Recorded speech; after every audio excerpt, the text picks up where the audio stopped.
Legally in Love, written and narrated by C. Taylor, edited to meet YouTube guidelines. To purchase the unedited book, please click the link in the description. Chapter 1. John! Emma heard his name from the next office. The voice that said it was loud and angry, making her confident she knew who was causing the strong emotional reaction. Her ears, under a will of their own, zeroed in on the distant conversation and refused to hear anything her assistant Jan was telling her. Emma's eyes grew big as she heard that he was representing the much younger ex-stripper widow of Alton Winthrop, former CEO of Winthrop Hospitality Group. That company and their board of directors was the firm's most prominent client. The former CEO's widow, Mrs. Megan Winthrop, was claiming her late husband left her most of his shares, enough to give her controlling interest in the multinational corporation he'd built. She fought back a smile. Whatever unfortunate partner was assigned the case was in for one hell of a fight. She'd never felt more grateful to be in the research department and no longer an associate. Multiple quick and heavy footsteps thundered down the hall, sounding like an executioner on their way to deliver the bad news.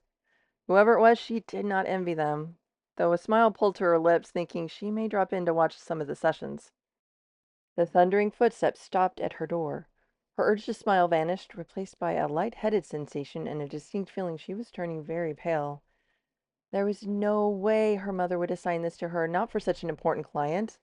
"Emma, you are needed in the conference room right now." The order was so sudden, loud, and sharp, it made even her normally calm-to-a-fault assistant jump and drop her folders. The group didn't wait for a response. The thundering footsteps continued down the hall. A flood of hysterical curse words filled her mind, but she carefully blocked them from leaving her lips. She helped Jan gather the dropped documents and forced her shaky legs to carry her to the conference room. She was ushered in, the door closed sharply, causing her to flinch before her mother turned to her. "How's your health been lately, dear?" Emma's face started to burn, this time from the embarrassing question in front of so many senior partners in the firm. She forced a calm smile. "I've been fine, Mother, thank you." She hoped that calling her mother by such an intimate term would push her back into being professional. Her mother's face tightened, and she made a quick, curt nod that told her it had worked. Despite the show, though, she also saw her mother visibly relax and felt the familiar guilt of the concern her health issues caused the people she loved. The official reason for her demotion from associate partner after working only a few cases were her health concerns. The unofficial was because of that one case, as everyone now called it. Between both, what was her mother thinking? "Good. We need you on a case. We'll make sure you have all the support you need. If you start to feel stressed in any way, you come straight to me. Do you understand?" Stressed was Mother's code word for symptoms or relapse. Again, what was she thinking? "Understood. Now will you explain what's going on? Why me?" Megan desired John to represent her. An inhuman, disbelieving laugh exploded out of her mouth before she could compose herself. "What do you expect me to do about that? Last time I came up against him, I was, how did you put it, Helene? Humiliatingly defeated by him?" She always preferred to call her mother by her given name. "He was new at the time. He's since wreaked havoc with every lawyer, firm, and corporation that has tried to fight him. In his trial history, you were the only one that managed to strike an agreement that was in any way fair for the company opposing counsel represented. Given the information he'd obtained on what that company was doing, it makes it all the more impressive. In retrospect, your performance was quite genius, and we need you to do that again." Internally, Emma's jaw was dragging on the floor, completely unused to her mother complimenting her. Outwardly, she hoped she looked much less incompetent. "Whatever success you may think I had against John, like you said, he was just starting. He's had time to perfect his skills, and I've spent the same time in research. I am in no way qualified to face him again." Professionally or personally, she thought, but didn't share that with the group. "You have more than proven your talent and skill in the research department. If anything, you've developed one of the best legal minds in the business, and your out-of-the-box thinking has brought us a lot of success in our litigation and negotiations. I believe you will prove again to be very effective against him. You've been our secret weapon for over a year, but now we need you back on the front lines." Facing John again? If they only knew the toll that would have on her, but she never shared that with anyone, not in all the years she'd known her older brother's best friend. She'd only been 14 years old, the height of her gawky years, with a mouthful of braces, and was excitedly waiting for her brother's first visit from college for the weekend. She ran to the door the moment she'd heard it open, only to have her entire world turned upside down. He'd brought his roommate. One look into his blue eyes and everything changed. He was dazzling, curly dark hair worn short but shaggy. He smiled, and she couldn't remember how to breathe. He was slightly shorter than her brother, muscles for days. In that moment, she realized two things. One, he was the most incredible looking guy she'd ever met. Two, she would never stand a chance with someone like him. After an awkward greeting with her brother and introduction to John, Christian's attention and focus turned to Andi, and John followed him into the next room. After steadying herself against the door, she was very careful not to look John in the eyes again. His mere presence always had her senses on overdrive, but looking directly into those eyes was way too much. She shook her head to clear the instant memory. Wrong move. Emma Marie Delaney, do not defy me, Helene fumed. Did her mother just pull the parents call their child by their full name intimidation move? It worked. It always did.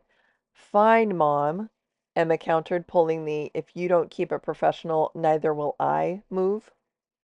Helene's eyes relaxed slightly, and she motioned for her to sit as she slowly sat in her own chair. Point Emma. Helene would stay professional for the rest of the meeting. Point Helene when Emma realized she just agreed to take the case. What just happened? Jan is being updated now on the case and will begin the research, Helene informed. I'll let her know the information I need after I schedule a meeting with John, Emma interjected. No, you have a meeting with John in 30 minutes, so we need to brief you quickly. Helene kept talking, but Emma heard nothing. She was meeting with John in 30 minutes. In the same room with him in 30 minutes. Professional etiquette would require that she look him in the eyes in 30 minutes. Just that thought had her feeling lightheaded again.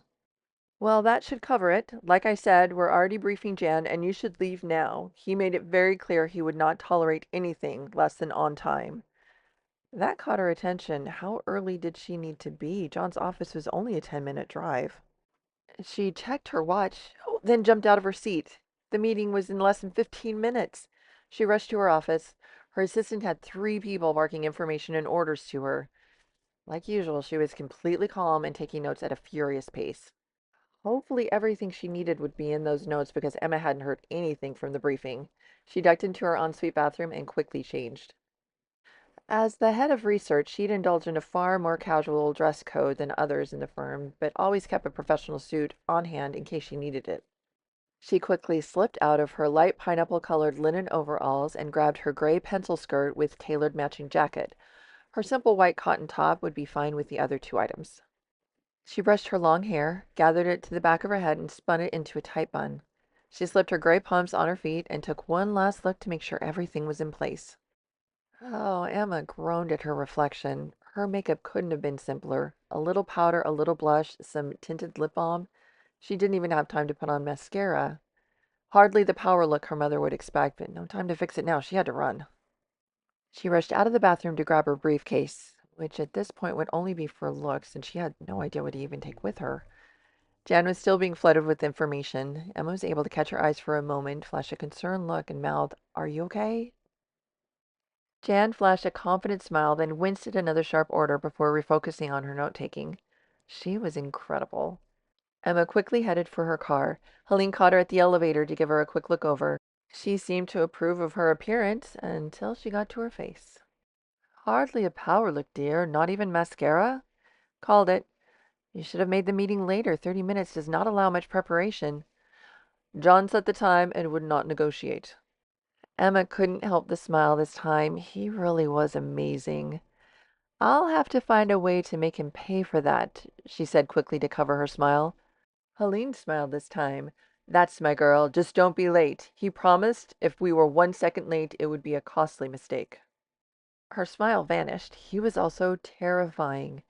He was 5 years older than her, had matured from a well-muscled college student to a freaking titan that could make any mere mortal man quake in his expensive Italian leather shoes and any woman swoon. Emma was far from immune to his charms, but she was also the very plain-looking baby sister of his best friend. No amount of strong desire she may feel for him could change any of that. The facade of no interest she fought to show the world quickly started to get shaky whenever she spent time with him, which thankfully she'd been able to keep to a minimum until her first case with him a year ago. It was still a mystery how he had gotten the emails from the CEO that proved his client's allegations. It was only then that her client agreed to mediation instead of a full-blown case. That decision saved the company but kept her in the same room with John through long hours of debating to reach an agreement. His brilliant legal mind and brutal pursuit of justice had her using all her skills and knowledge from moment one. No matter how often she countered, more evidence surfaced on the company's practices. Board members' embezzlement of retirement accounts, sexual harassment claims ignored, illegal contracts. Emma remembered feeling like she was drowning on a sinking ship. It wasn't until she convinced her client to agree to a complete audit of the entire company, appropriate disciplinary action toward all offending employees, and ongoing independent yearly oversight did John's client agree to lower their settlement request to an amount that would allow the company to remain solvent. By the time the final papers were signed at that last meeting, Emma was exhausted, and not just from the legal battle. That time wreaked havoc with her facade of disinterest, leaving her shaky to say the least. After that final meeting, as she walked through the door he was holding open, her mind took over and imagined his arm encircling her waist, pulling her in to kiss her. His lips were firm and urgent, his smell filled all her senses, and then there wasn't anything but him. Emma gasped at the memory of the non-existent embrace. She looked around. She was in her car with barely enough time to make it to her meeting. She used the drive time to rebuild her facade. Christian's best friend, Christian's best friend. Couldn't be more off limits even if there was any chance with him, which you most definitely do not have, she repeated to herself all the way to John's office.